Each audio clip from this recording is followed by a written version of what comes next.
Replay, ça s'est passé sur Radio Antasia. Radio Antasia. Et là, on continue, avec cette merveilleuse chronique qui est la chronique de la magie des contes avec Agnieszka. Coucou Agnieszka. Coucou Alina. Waouh, ça va bien ma pipuce? Oui, ça va très bien. Oh, ça fait trop plaisir de t'entendre. Et moi aussi. Alors ce matin, tu vas nous parler d'un merveilleux conte, franchement, et pas des moindres, de Peter Pan. Et oui, j'ai plein de pépites encore à raconter aujourd'hui. Alors, est-ce que vous êtes prêts? Ah oui, je suis prête. Alors attention, poussière d'étoiles. Et c'est parti. Eh bien, bonjour mes chers amis enchanteurs. J'espère que vous allez bien et que vous êtes bien installés. Parce qu'aujourd'hui est un grand jour, puisque nous allons nous envoler dans un pays le plus adoré des contes de fées. Je parle bien sûr du pays imaginaire et d'un personnage qui nous fait tous retrouver notre âme d'enfant. Il s'agit de Peter Pan. Mais avant de commencer, je voudrais savoir si vous croyez aux fées. Oui, je crois aux fées, on croit tous aux fées. Ah, bah oui, parce que sinon, on ne pourra pas partir dans le pays imaginaire, il n'y aura aucune distribution de poussière de fées, et s'il n'y a pas de poussière de fées, eh bien, nous ne pourrons pas nous envoler. Voilà. Et puis, en plus, il ne faut surtout pas vexer une fée, surtout comme la fée Clochette, parce que sinon, gare à toi qui m'écoutes, elle pourrait bouder pour toujours, et peut-être jeter un petit sort. Oh. Et oui. Alors, nous allons nous envoler au-dessus de Londres. Non. Il n'y a pas besoin de passeport pour aller au pays imaginaire, de faire 1 heure de queue à l'attraction de Disneyland Paris pour faire 3 minutes de vol. Tout se passe par la pensée et les poudres de fées. Alors, en avant les amis, nous partons au pays imaginaire.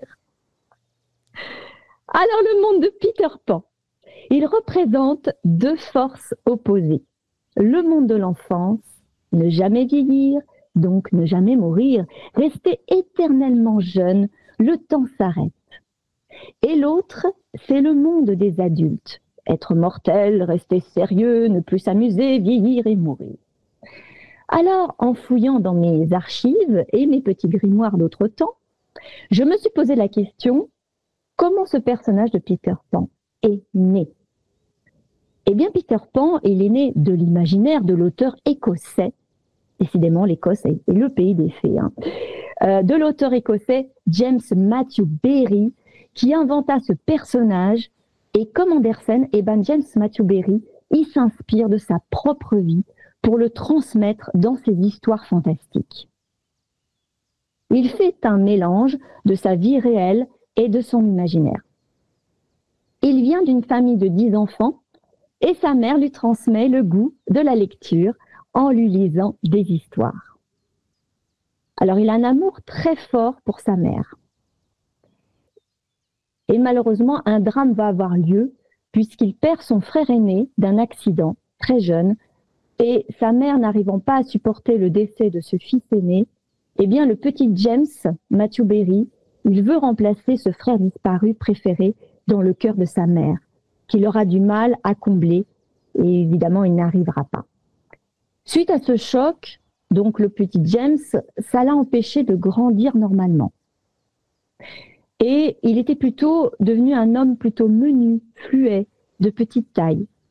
Et on a parfois souligné sa démarche quasi enfantine, telle que son personnage dans Peter Pan, qui ne veut pas grandir. Donc en fait, l'auteur est un peu son personnage de Peter Pan. D'ailleurs, Peter Pan court après son ombre. Et qu'est-ce que l'ombre? Eh bien, l'ombre, il représente non pas tant un soi auquel Peter Pan est lié, auquel il s'identifie, mais une partie de soi dont on veut et dont on ne veut pas à la fois.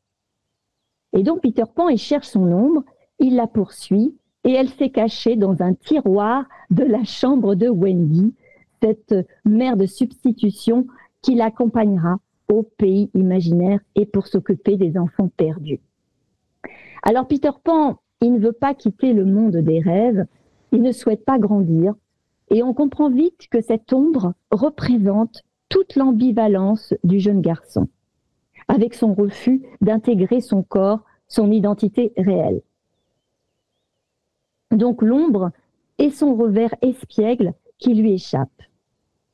Et Peter Pan, il rattrape son ombre, voilà, dans la chambre où il y a Wendy.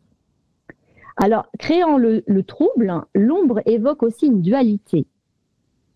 Et le fait qu'elle se soit détachée du corps de Peter Pan, il correspond aux souvenirs refoulés de son enfance. Mais Wendy, avec un fil et une aiguille, elle lui recoue sur place. Donc l'ombre est cette part de lui-même oubliée, et en même temps, cette ombre représente les fantasmes et les rêves auxquels Peter Pan est si attaché. Alors il faut savoir qu'au départ, James Matthew-Berry, Peter Pan, il l'a écrit sous forme d'une pièce de théâtre en 1904 au théâtre à Londres de Duke York. Et donc cette pièce de théâtre, le premier rôle était interprété par une femme, une célèbre actrice, Nina Boukiko. Alors au début, James Matthew-Berry ne s'attendait pas du tout à ce que la pièce rencontre un tel succès. Il se disait même que les adultes ne voudraient pas venir assister à une représentation de pièces écrites pour les enfants. Mais il s'est dit, finalement, peut-être que les spectateurs avaient peut-être besoin de rêver, de s'évader et de visiter eux aussi le pays imaginaire. Eh bien oui, ce qui fut le cas, puisque cette pièce est vraiment un véritable succès. Donc à partir de là, eh bien, l'auteur, il décide d'adapter la pièce de théâtre en roman sous le titre premier de Peter Pan et Wendy en 1911. Puis plus tard, sous le simple titre en 1928, Peter Pan. Alors qui est Peter Pan ? Ben oui, c'est la question qu'on se pose. Eh bien, l'histoire est la suivante. Nous sommes à Londres. Un jeune garçon nommé Peter décide d'arrêter de grandir et donc de fuir la brillante carrière que ses parents lui avaient destinée pour aller vivre au pays imaginaire, endroit paradisiaque qui n'est pas gouverné par des adultes. Alors là, on commence l'histoire où Peter refuse le choix de ses parents, le métier que ses parents avaient choisi pour lui. Et Peter, eh bien, il a quand même le courage de faire passer ses propres choix à lui, dire non, c'est pas ça que je veux. Donc c'était quand même un garçon fier et orgueilleux. Il veut que tout tourne autour de lui. Il est très tête en l'air et le temps a un fort impact sur lui. Et un jour, il va rencontrer à Londres 3 enfants, Wendy, John et Michelle Darling, qui ont été choisis par Peter Pan pour venir vivre au pays imaginaire. Donc Wendy a été désignée comme maman de substitution pour s'occuper des enfants perdus du pays imaginaire. Alors il faut savoir que les enfants perdus ne sont que des garçons. Pourquoi ? Petite question. Ah ça on se la pose. Hein. Pourquoi que des garçons ? Eh bien, à un moment donné, donc je regardais dans le roman, donc Wendy, elle demande à Peter, mais où vis-tu principalement maintenant ? Peter répond, avec les garçons perdus. Mais qui sont-ils eux ? Et Peter répond, ce sont les enfants qui sont tombés de leur landau pendant que leurs bonnes regardaient ailleurs. Si on ne les réclame pas dans les 7 jours, on les envoie au pays imaginaire pour réduire les frais. Et Wendy dit, aucun de ces enfants n'est une fille. Et Peter Pan lui répond, oh non, les filles sont trop malignes pour tomber de leur landau. Voilà la chute. Ah, bah, ça par contre, c'est assez dingue. Oui, eh bien oui, nous sommes trop malignes pour ne pas tomber d'un landau. D'accord. Donc voilà, donc lui, il a mis vraiment les garçons, voilà, ils étaient peut-être plus turbulents ou je sais pas, voilà, mais voilà, il a dit ça. Donc, Peter Pan a choisi cette famille Darling parce qu'il est revenu à Londres. C'était la seule fenêtre à être encore ouverte la nuit, et surtout parce que les 3 enfants sont subjugués par ses paroles, sa magie, et de rester un enfant pour toujours. Et surtout, il écoutait les belles histoires que Wendy racontait à ses frères le soir. Alors, Peter, il déteste les adultes, et plus particulièrement les mamans. Pourquoi ? Parce que sa maman l'a oublié très vite lorsqu'il est parti de chez lui, au pays imaginaire. Et quand il est revenu, eh bien ses parents l'avaient déjà oublié. Ils avaient eu un nouvel enfant et ils avaient fermé la fenêtre de l'ancienne chambre de Peter, mis des barreaux aux fenêtres afin que le nouveau bébé ne s'en aille pas. Donc là, on voit la dualité entre parents-enfants pour le choix de leur avenir. Donc, pour représenter la famille Darling, donc James Matthew Berry, il s'inspire d'une famille qu'il côtoyait régulièrement, les Davis. Et en effet, lui-même n'ayant pas pu avoir d'enfants, eh bien, il projette tout son amour sur les 5 enfants de ce couple d'amis, Arthur et Sylvia Davis. Arthur est un avocat trop occupé pour sa carrière, pour s'occuper de l'éducation de ses enfants. Et là, il y a un drame, c'est que ce couple disparaît. Ils sont tous les deux foudroyés d'un cancer. Voilà, ils disparaissent. Et James Matthew Berry, il devient le tuteur légal des enfants, de ces 5 enfants, et il tentera de veiller sur eux jusqu'à sa mort en 1937. Il faut savoir que Peter était le prénom de Peter Davis, le 3e fils de ce couple, de Sylvia et de Arthur Davis. Et le nom Pan rappelle le dieu grec de la nature. D'ailleurs, Peter Pan, quand un de ses frères lui dit « Mais qui es-tu donc, Pan ?» Et lui, il répond « Je suis la jeunesse, je suis la joie, je suis un petit oiseau sorti de l'œuf. » Et dans ses répliques aussi, Peter Pan, il dit « Il suffit d'avoir des pensées agréables et elles te propulseront dans le ciel. » Et donc, un des frères, donc c'est John, qui dit « Dis donc, Peter, c'est vrai que tu peux voler ?» Sans se donner la peine de lui répondre, Peter s'éleva en l'air et fit le tour de la pièce en rasant au passage le manteau de la cheminée. « Mais dis donc, comment fais-tu » demanda John. « Il suffit de penser à des choses merveilleuses, » expliqua Peter, « et elles vous font planer. » Bien entendu, Peter s'était moqué d'eux, car personne ne peut voler s'il n'a pas d'abord été saupoudré de poussière de fée. Alors maintenant, nous allons partir. Oh, oui. Non, rien. Alors, j'ai juste entendu un petit tout. Ah ouais, Voilà. ah non. Alors, nous allons partir donc au pays imaginaire, parce que le pays imaginaire, voilà. Comment, justement, James Matthew Berry décrit le pays imaginaire.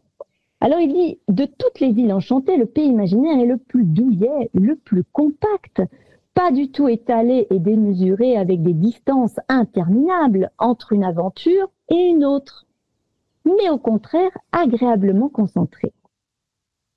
Alors, c'est une île paradisiaque située vers la 2e étoile à gauche et tout droit jusqu'au matin. Mais c'est aussi un pays dangereux, car il est interdit de grandir sous peine de mort. Les adultes, comme les pirates, sont également menacés de mort. D'ailleurs, on le voit dans le film Hook de 1991 de Steven Spielberg avec Dusty Hoffman et Robbie Williams, qui jouent divinement. Voilà, on voit cette dualité. Les adultes, oh là là. Et on voit un Peter Pan qui avait grandi et qui était devenu très sérieux. Le pays imaginaire est plutôt sombre, mais au départ, parce que James Matthew Berry, après, il a réécrit plusieurs fois, en fait, son œuvre, jusqu'à ce qu'il arrive vers la lumière. Parce que le pays imaginaire de James Matthew Barrie s'appelle en réalité Neverland, soit le pays de jamais. Celui où on ne veut jamais aller ou jamais retourner. Bon, déjà, on y trouve des mercenaires, sanguinaires, des pirates, des sirènes monstrueuses, des fées égoïstes et des bêtes sauvages. Tous sont maléfiques. Alors, cette sombre histoire, ou comme je dis, James Matthew Barrie va l'écrire au moins, il va la réadapter au moins une dizaine de fois, en réécriture, en scénario, en toute version. Et il décide d'adoucir donc son scénario assez rapidement. Et dès 1924, des comédies musicales sont montées, mettant de côté l'aspect sombre de Peter Pan. Puis arriva le film d'animation de 1953, Peter Pan de Walt Disney, joyeux luron espiègle des studios. Et chaque personnage, en fait, il joue à s'attraper, se cacher. C'est une cour de récréation, en fait, quand on voit le film d'animation, des paysages colorés, un paradis. Alors, les personnages sont amis, puis ennemis, mais c'est juste pour jouer. D'ailleurs, il y a toujours, comme je disais, il y a toujours un monde fou à l'attraction de Peter Pan à Disneyland Paris. C'est vraiment 1h30 d'attente pour 3 minutes de bonheur. Mais bon, on veut tous voler, et cette histoire, elle fascine, et la fée Clochette, elle connaît le plus de succès. Il faut aller à l'attraction à l'ouverture, sinon tu ne peux pas, tu attends trop longtemps. Ah oui, ça c'est clair. Alors, on va parler comme je disais, de Clochette. Clochette, donc, dans le film d'animation, c'est une pin-up glamour, jalouse. Mais c'est le personnage préféré du public qui vient juste avant Cendrillon. J'ai fait ma petite enquête et donc la fée Clochette a vraiment beaucoup d'admirateurs. Alors, c'est une petite fée dans le conte de Barrie. Donc, elle est plutôt fragile, sensible. Elle se déplace très rapidement et grâce à sa poudre de fée magique, elle permet à Peter et aux enfants d'Arline et aux garçons perdus de voler. Alors, elle a des traits de caractère très particuliers. Elle est amoureuse de Peter Pan. Elle ne supporte pas que celui-ci ait un regard sur un sujet féminin. Et or, Peter, il est séducteur. Il passe son temps à essayer d'épater Wendy, les sirènes du lagon, qui sont toutes folles de lui, ce qui énerve profondément Clochette. Alors, James Matthew Barrie, il indique aussi que, comme toutes les fées, elle est parfois gentille, parfois méchante, et qu'elle est tellement petite qu'elle n'a de place que pour un seul sentiment à la fois. Mais cependant, Clochette, elle est apte à jouer les tours. Elle est très jalouse. Par contre, ça c'est vraiment son petit caractère. Elle est aussi très colérique. Et on voit bien son petit caractère d'ailleurs quand on la voit rougir dans le film d'animation de Disney. Mais bon. Cependant, Clochette, elle n'hésite pas à boire le poison qui est destiné à Peter pour sauver ce dernier parce qu'elle l'aime. Alors, c'est drôle parce que dans le roman, James Matthew Barrie, il parle de l'appartement de la fée Clochette. Alors, c'est une niche en fait dans un mur, guère plus grande qu'une cage d'oiseaux, et il est séparé du reste de la pièce par un rideau léger et aménagé avec de superbes tapis, un chandelier et du mobilier de prix qui donne à l'ensemble un air sublime. L'auteur écrit que personne n'aurait pu rêver un endroit plus exquis. Alors, il y a un autre personnage aussi qui est quand même important, c'est Wendy. Wendy, c'est le personnage le mieux développé dans l'histoire de Peter Pan. Elle est considérée comme étant le personnage central de l'histoire. Alors, c'est une jeune fille, elle se dit fière de son enfance, elle aime raconter des histoires fantastiques à ses frères. Elle a plutôt une vision néfaste de l'adulte, en partie à cause de son père, un homme qu'elle aime mais qui l'effraie par ses nombreuses colères. Et elle souhaite au début du livre ne jamais grandir. Et c'est ainsi pourquoi Peter Pan, quand il a entendu ça, ouf, haha, il s'est dit, super, une qui pense comme moi, merveilleux. Donc voilà, et c'est comme ça qu'il la rencontre aussi. Alors, donc il l'emmène au pays imaginaire pour rester des enfants indéfiniment. Mais Wendy, elle constate que cette expérience au pays imaginaire fait ressortir son côté adulte. Parce que Peter et les enfants perdus qui habitent le pays imaginaire font d'elle leur maman. Mais une maman, c'est une adulte. Elle accepte alors d'effectuer pour eux certaines tâches domestiques. Donc, dans le texte original, Wendy, elle demande à Peter s'il voudrait un jour l'épouser. Et finalement, lui, il laisse, non, on est des enfants, donc c'est pas besoin qu'on se marie finalement. Et Wendy, elle accepte finalement d'être une adulte et elle rentre à Londres. Et après avoir décidé de ne pas reporter l'échéance plus longtemps. Alors évidemment, Wendy, elle devra se défendre de la jalousie de la fée Clochette et veiller sur la petite famille des garçons perdus, jadis tombés de leur landau, dont elle devient la mère. Oui, parce que ces enfants perdus adorent Wendy, ils adorent sa voix, son calme, sa tendresse, qu'ils ont cruellement manqué. Alors évidemment, grâce à Peter Pan, Wendy et ses frères vivront d'extraordinaires aventures auxquelles seront mêlés les Peaux-Rouges, Lily la tigresse qui sera enlevée par le fameux capitaine Crochet que nous allons parler dans quelques instants.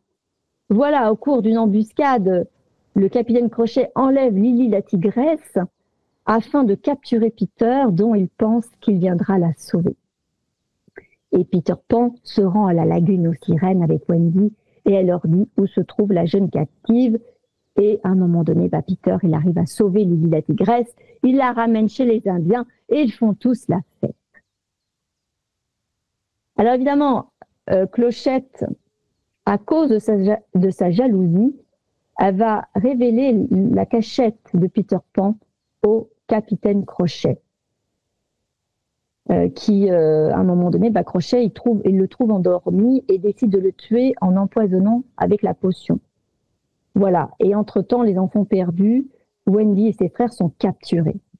Et quand Peter se réveille, Clochette est prise de remords et veut le prévenir que la potion qu'il est sur le point de boire est empoisonnée. Alors, fâché contre elle, Peter Pan ne la croit pas et Clochette boit la potion elle-même. Pour la sauver de la mort, Peter fait appel à tous les enfants qui croient aux fées. Et Clochette revient à elle.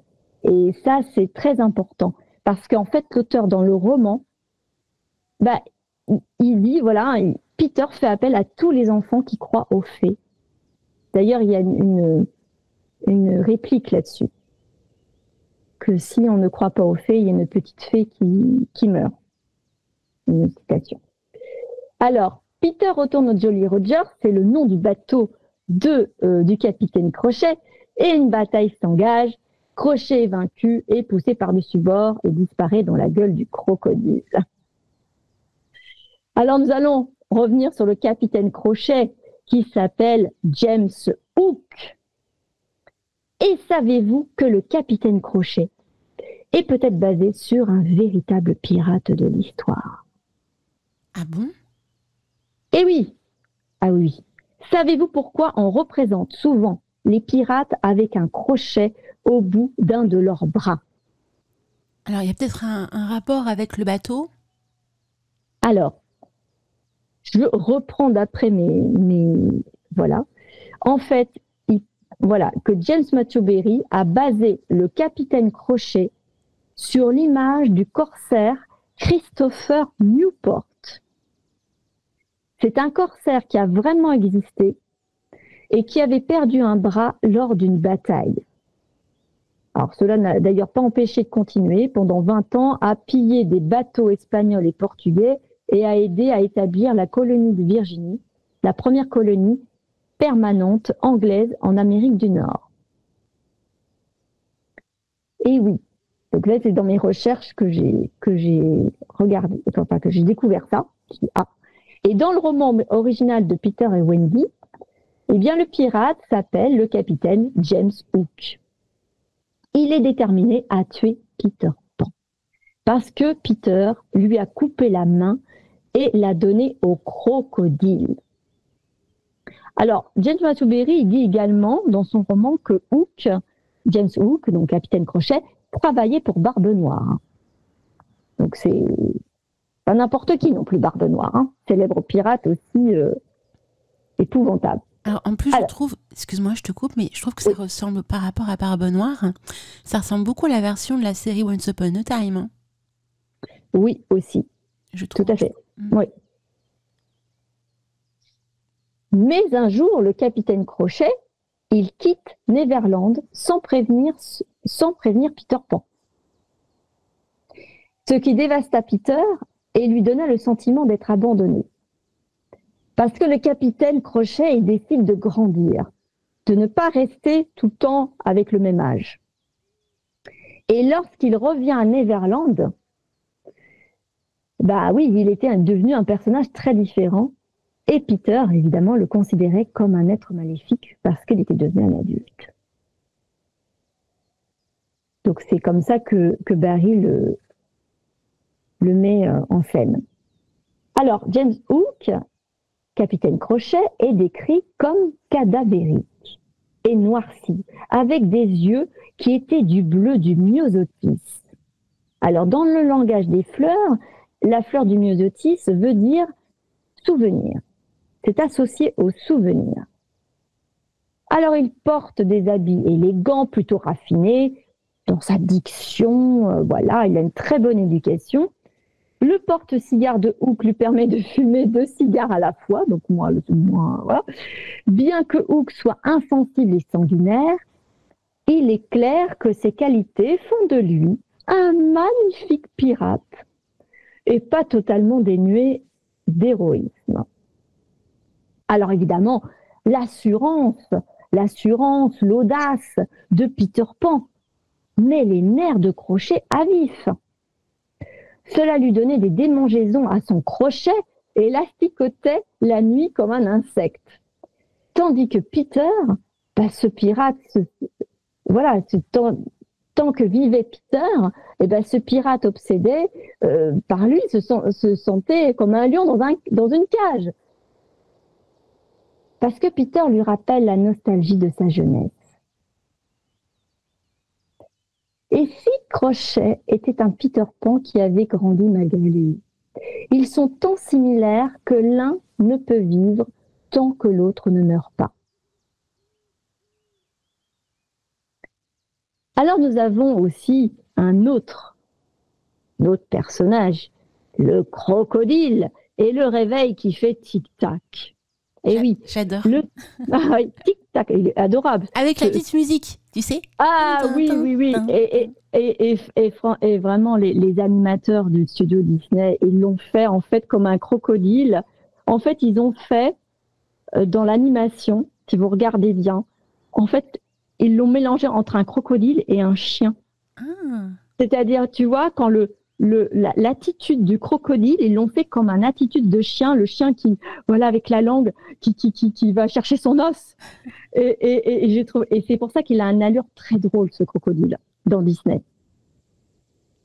C'est vrai. Alors moi, ça y est, je pense déjà à la musique. Hein. Je suis baignée par la musique où justement on entend.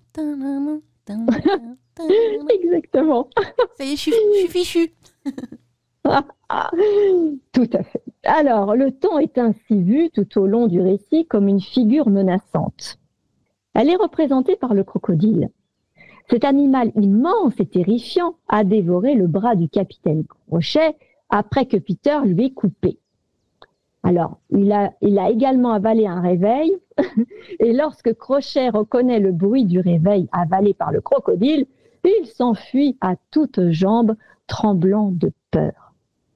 Oui, parce que le crocodile est la seule peur du capitaine Crochet. Ah oui, parce qu'il représente sa fin sur cette terre. Et ce reptile poursuit tout le temps, pendant tout le roman. Voilà, celui qui a voulu le fuir. Alors, l'absence du temps peut avoir deux conséquences. L'enfermement dans un temps figé au sein duquel plus rien ne change. C'est un peu comme on retrouve dans La Belle au bois dormant, dans le château dans lequel tout est endormi. Ou alors le bouillonnement d'un monde dans lequel tout bouge sans que rien jamais ne change. Donc, Peter Pan, il a un peu comme un double adulte, le capitaine Crochet. Ce sont tous les deux des héros de l'errance. Leurs aventures n'ont ni but ni fin, en fait. D'ailleurs, je vais reprendre un peu des citations de James Matthew Barrie, qui sont quand même très importantes. Quand le premier de tous les bébés se mit à rire pour la première fois, son rire se brisa en 1000 morceaux qui sautillèrent de tous côtés et devinrent des fées. Toutes les fois qu'un enfant déclare « Je ne crois pas aux fées », alors l'une d'elles tombe raide morte. C'est pour ça dans le roman, quand Peter Pan il demande aux enfants pour sauver la fée Clochette de croire aux fées pour la faire revenir à elle. Et dans le roman, oui, moi j'ai découvert quelque chose. À un moment donné, Peter Pan, il dit « Je ne veux pas devenir un homme. Jamais, dit-il avec passion. Je veux rester pour toujours un petit garçon et m'amuser. » Alors, je me suis sauvé de Kensington Garden et j'ai vécu longtemps avec les fées. Oui, Peter Pan a été élevé par des fées.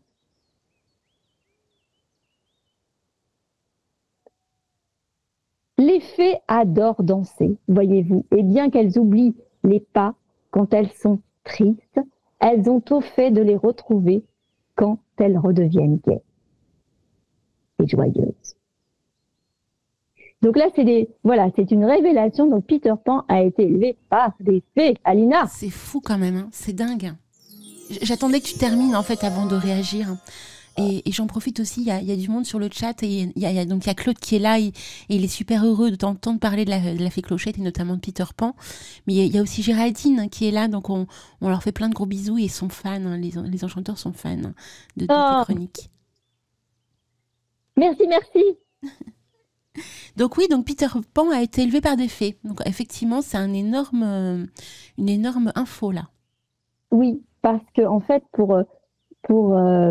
oui, comme il avait plus de parents, elles ont plus été dans le sens, de l'aider à garder toujours ce côté magique très enfant. Que les fées, elles aiment s'amuser aussi, hein. Alors, en plus, ce qui est assez fou, je trouve, et quelque part, ça ne me surprend pas, quand tu connais la mythologie du dieu Pan, donc dieu grec, avec l'Arcadie, le Pan, en fait, dieu Pan est entouré de nymphes, et donc il a évolué autour de nymphes, et on peut dire qu'il a grandi, entre guillemets, autour de nymphes. Et là, Peter Pan, tu nous apprends qu'il a été élevé par des fées. Donc, tu vois, il y a des corrélations avec la mythologie également existante. Donc, l'auteur a forcément cherché des sources, je pense, à mon sens, autour de tout ça aussi. Non ? Oui, je pense, parce que déjà, il avait pris le nom de Peter d'un des fils de ses amis, mais Pan, oui, comme il l'a trouvé avec ce dieu grec, d'après le dieu grec de la nature. Mais ça correspond à ce que tu dis complètement. Moi, tout de suite, ça m'a sauté à l'oreille. Hein. Tout de suite. Ah bon ? Il a grandi avec les fées ? C'est pas possible. Non, mais là, il y a trop de corrélations, là. Oui, et puis en plus, il faut regarder un peu son visage. Quand on regarde le physique de Peter Pan,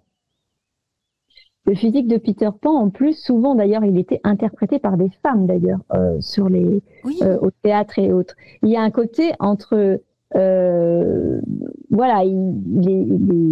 il est gracile, il est quand même gracieux, il est quand même... il y a quelque chose qui émane quand même de cette magie. Et d'ailleurs, tu l'as aussi fait, Peter Pan ? Oui, je l'ai fait, je l'ai interprété. Et oui. Parce que tu sais que moi, quand j'ai fait cette vidéo animée, je me suis dit, mais est-ce que je vais être crédible dans Peter Pan? Parce que ça se fait pas. Peut-être une femme fait, non, pourquoi? Enfin, je vais peut-être demander à quelqu'un de le faire, à un homme de le faire. Et puis finalement, et j'ai regardé, et c'est comme ça que j'ai regardé dans mes recherches, qu'en fait, Peter Pan était interprété la plupart du temps par des femmes. Ah oui, mais je confirme, ça a été vraiment top, hein, les amis. Allez voir sur la chaîne YouTube de notre merveilleuse Agnieszka, Le Miroir des Contes. Vous tapez Peter Pan Agnieszka et vous allez voir ce qu'elle a fait et c'est vraiment beau. Et tu joues vachement bien. Ah, bah écoute, merci. J'ai des souvenirs, hein, ouais, je me souviens quand je l'ai vu, franchement, j'ai pas trouvé ça choquant ou autre, ou même perturbant parce que t'es une fille. Ah non, tu joues bien le rôle. Non, non. Et en plus, ça ranime justement ce que tu expliquais, c'est que dans les années 1900 et quelques, quand ils ont sorti la pièce de théâtre, effectivement, c'était une femme. Et donc, ça nous ramène tout ça aussi dans le passé, donc c'est vachement beau. Oui, ça se passe en 1907, oui. Entre 1904, pardon. Donc voilà, au début du XXe siècle. Et donc déjà à l'époque, ils étaient précurseurs, quoi. Oui, parce qu'après, les femmes, elles ont continué. Hein. Ça a perduré, hein, que ça soit tout le temps une femme qui le fasse, parce que ce rôle, parce qu'ils disaient un enfant, de toute façon, il ne pourrait pas le faire. Et puis de toute façon, c'était interdit que les enfants aillent comme ça sur scène et qu'ils fassent, il y avait trop de répliques. Le roman de James Matthew Berry, il faut y aller, quoi. c'est pas juste. Moi, j'ai réussi à faire en 12 minutes, à résumer, on va dire, l'histoire, à faire de l'histoire de Peter Pan, voilà, pour qu'on ait tout un ensemble. Mais ça va beaucoup plus loin. Alors, tu vois, là sur le chat, on nous dit également, c'est Géraldine qui dit qu'elle a vu un vieux film muet où Peter Pan était aussi interprété par une jeune fille. Donc, voilà. Quoi, c'est récurrent. Hein. C'est fou. Ah, j'embrasse Géraldine. Oui, plein de bisous. Claude aussi, plein de bisous à Claude et aux enchanteurs qui nous écoutent. Et aux enchanteurs. Alors, non, mais c'est vrai qu'il y a plein de petites choses comme ça, à savoir dans le roman de James Matthew Berry. Par exemple, il y a un certain moment, il parle des étoiles. Il dit, les étoiles sont très jolies, mais elles ne peuvent pas prendre part à aucune action. Elles se contentent de regarder sans fin. C'est une punition qu'on leur a imposée pour quelque chose qu'elles ont fait il y a si longtemps qu'elles-mêmes ne se rappellent plus ce que c'était. Et là, on nous plonge dans un mystère avec les étoiles. Et pourtant, quand on connaît l'histoire des étoiles, on sait qu'on est tous issus de poussière d'étoiles. On a tous en nous de la poussière d'étoiles. Voilà. Est-ce qu'il y a une corrélation au mystère de la vie? Ah ben oui, exactement. Eh ouais, non, là tu nous apprends des trucs là, encore une fois Agnieszka, c'est énorme. Ah bah écoute, et j'ai regardé aussi des petites, j'ai pris aussi des passages intéressants justement dans le roman, parce qu'en fait il faut bien savoir une chose, c'est que Peter Pan en fait il souffrait beaucoup. Son cœur était si plein de rancune contre les grandes personnes, parce qu'il y a tu vois, je reprends un texte là, c'est en réalité, il souffrait beaucoup et son cœur était si plein de rancune contre les grandes personnes qui gâchent tout, comme d'habitude, qu'il se glissa dans son arbre et là se mit à respirer à petits coups très brefs, à raison de 5 par seconde. Un adage de Lille prétend en effet que chaque fois qu'on respire, une grande personne tombe raide morte. Aussi Peter s'efforça-t-il de respirer le plus souvent possible. Wow. Au début, il le dépeint quand même comme quelqu'un, un enfant quand même qui là, on parle de mort quand même. Hein. Est-ce que dans le roman, on voit comment est née la Fée Clochette? Parce que tu sais, Disney a créé tout un tas de films animés autour de Clochette. Et notamment, il y a un passage dans l'un des films où on voit la naissance de la Fée Clochette. Est-ce que toi, en ayant lu le roman initial, tu as des subtilités autour de ça ou pas du tout? Alors là, j'ai pas du tout par rapport à la Fée Clochette, parce qu'en fait, tout tourne beaucoup sur Peter Pan et la Fée Clochette qui suit et qui est plus dans le jeu avec Wendy. Il n'y a pas vraiment de renseignements là-dessus, et je pense d'ailleurs que c'est peut-être pour ça que Disney a voulu faire quelque chose autour de ça, peut-être pour donner des réponses. Oui. Parce que comme la dernière fois avec La Belle et la Bête, tu nous avais aussi fait du lourd autour de l'origine de La Belle et la Bête, mais je veux dire, est-ce que c'est la même chose? Donc, c'est déjà énorme avec Peter. Peter Pan, on sait qu'il a eu des parents. Oui. Voilà, il a eu des parents, parce que ça, je ne savais pas. Je croyais qu'il venait du monde de l'imaginaire, c'est tout.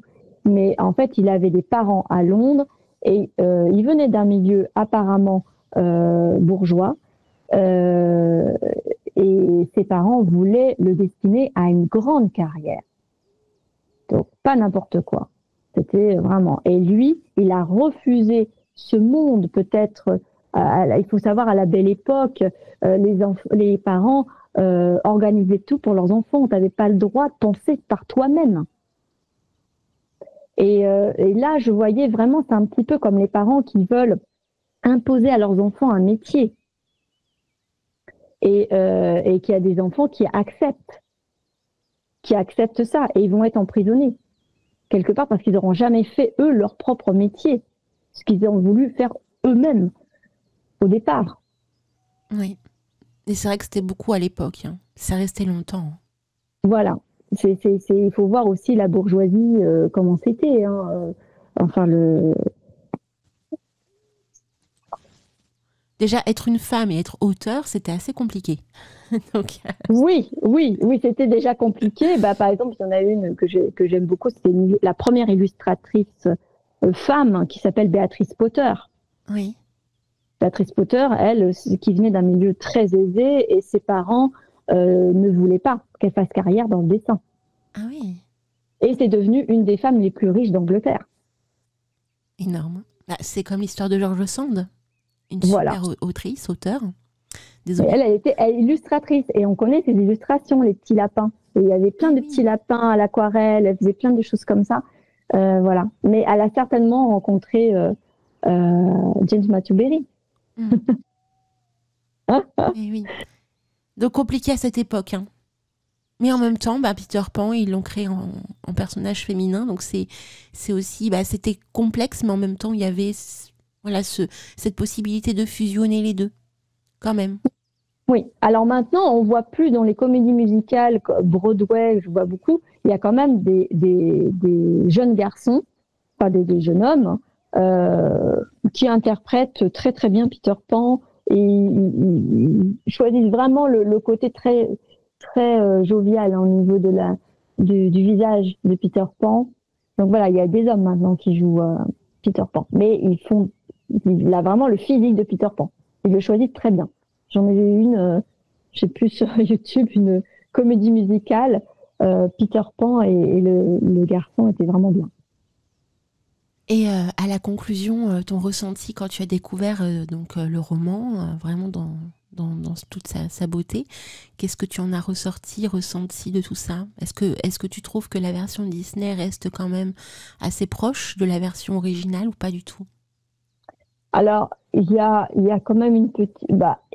en fait, c'est l'ombre et la lumière, un petit peu. C'est-à-dire qu'on retrouve complètement l'atmosphère.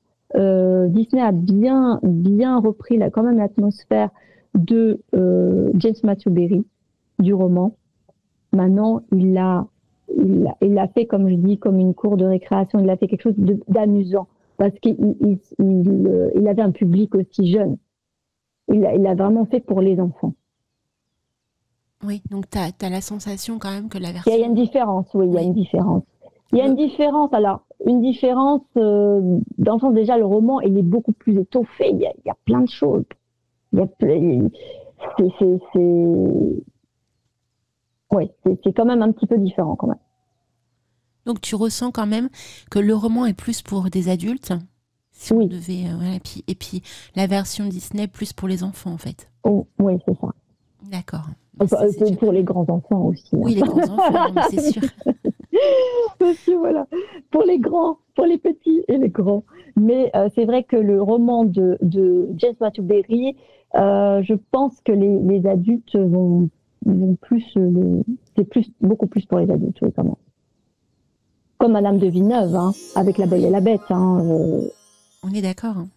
Voilà, donc il y a eu deux versions, voilà, de Peter Pan, l'avant et l'après. Waouh. Alors, et donc, oui, parce que pendant une dizaine d'années, il a quand même réécrit son œuvre. Hein. Oui. C'est pour ça qu'on trouve des versions différentes d'année en année jusqu'en 1928, où là, il commence à adoucir son personnage, à ce que les choses, en fait, aillent plus vers, comme on reprit les studios Disney. Voilà, donc il y a eu un acheminement. Et en fait, Barry, il a réécrit toute sa vie, en fait, ce conte. Donc il s'est vraiment inspiré de sa propre histoire également, quoi. Voilà, il l'a réécrit suivant, voilà, pour améliorer, voilà, de plus en plus et que ça soit adapté de plus en plus pour les enfants et surtout après qu'on puisse en faire des comédies musicales et voilà, des choses beaucoup plus tendres quand même, moins dures. Comme quoi, beaucoup d'auteurs s'inspirent de leur propre vie, hein, qu'on le veuille ou non. Ah oui, bah ça fait comme Andersen. Et ce que je disais, c'est que Barry, vraiment, c'est sa propre enfance. Et puis ce frère qu'il avait perdu, qu'il a voulu absolument remplacer, parce que il l'utilisait même, il s'habillait même comme son frère disparu. Donc il y a quand même quelque chose qui était très fort. Et puis le lien qu'il avait avec sa mère. Et sa mère, je pense aussi, c'était Wendy. Un peu aussi. Donc, moi, c'est ce que je dis également dans les émissions autour des contes que je fais, c'est que si on veut vraiment décortiquer un conte, comprendre le symbolisme, il faut aussi comprendre l'auteur, en fait, qu'on connaît de sa vie, en tout cas ce que l'on peut en voir et en percevoir, pour pouvoir un petit peu analyser le tout. Et il y en a beaucoup, c'est comme ça, hein. Beaucoup d'auteurs sont forcément inspirés par leurs propres failles, leur propre beauté, pour pouvoir écrire quelque chose, quoi. Et c'est beau, hein, je trouve. Ah oui. Mais c'est pour ça que je pense que Peter Pan, c'est intemporel, c'est immortel, on aime Peter Pan. Ah, c'est sûr. Ah oui, non mais c'est comme je disais à l'attraction Disney, mais c'est fou. C'est fou. Moi, je prends un exemple tout simple. Lewis Carroll. Vous vous intéressez à Alice, intéressez-vous au personnage de Lewis Carroll et je pense que vous comprendrez certaines subtilités du conte d'Alice beaucoup plus simplement, plus facilement, disons, que de simplement rester bloqué sur le roman en fait en lui-même. Parce qu'il est lui aussi, c'est un roman qui n'a ni queue ni tête par moment, même beaucoup de fois, mais il y a des raisons à ça. Ah oui. Et Peter Pan, c'est un petit peu dans la même veine, je trouve, parce qu'il y a vraiment des côtés hyper loufoques, il y a l'aventure, il y a de la magie, il y a des fées, il y a des sirènes, il y a des pirates, il y a vraiment il y a des Indiens avec la tigresse. Enfin, c'est vraiment hyper enrichissant, quoi, de lire tout ça, je trouve. Ah bah oui, on est complètement projeté dans un autre monde. Et puis, comme je dis, en fait, comme l'île, en fait, elle n'est pas si grande que ça, parce qu'en fait, ils s'amusent tous. Les uns à s'attraper, voilà, ils sont amis, ennemis, après ils font la fête, voilà. C'est dans une cour de récréation. Voilà, donc rester avec son âme d'enfant. Et moi, c'est ce que je dis, un adulte créatif, c'est un enfant qui a survécu aussi.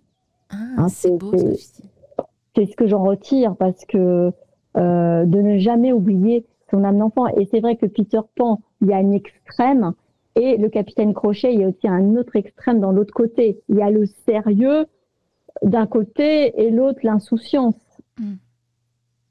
Donc c'est bien de faire un petit mixte peut-être. Mais ni trop à droite, ni trop à gauche, ni trop blanc, ni trop...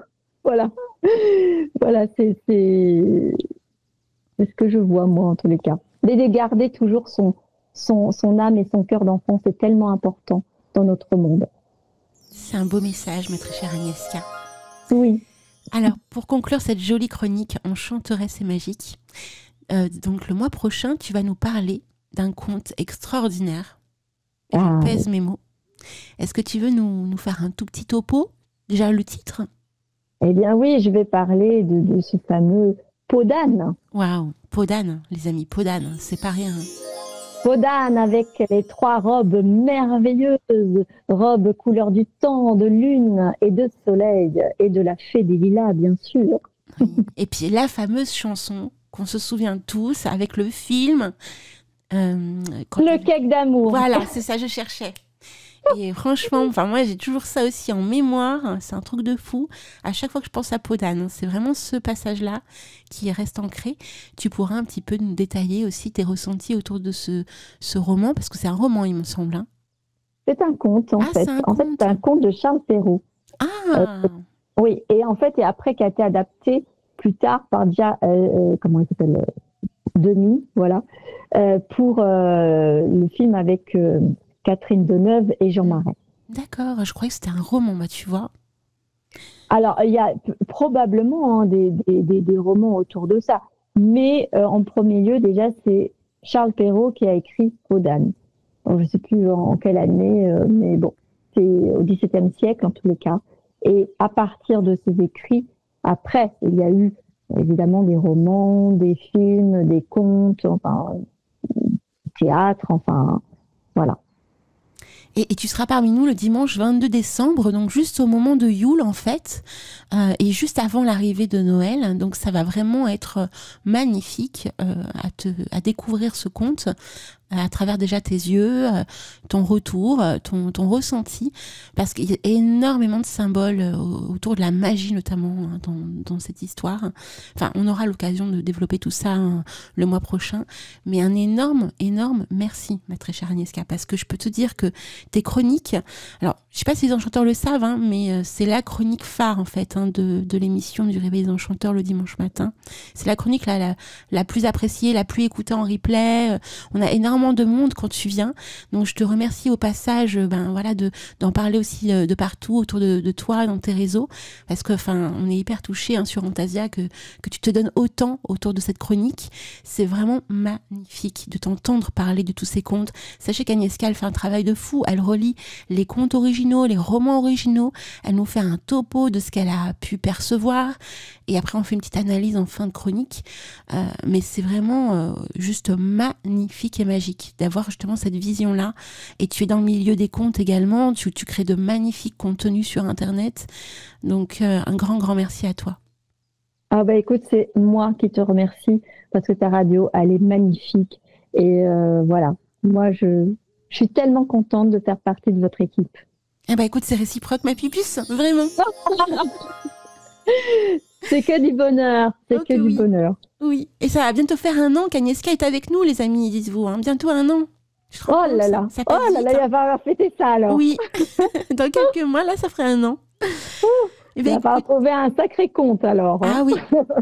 Alors, écoute, en plus, tu as commencé avec La Belle et la Bête, je crois que c'est juste le truc le plus dingue. Il faudrait que tu nous fasses Alice aussi. Oui, t'inquiète pas, c'est dans ma liste. Réveillous. T'inquiète pas, voilà.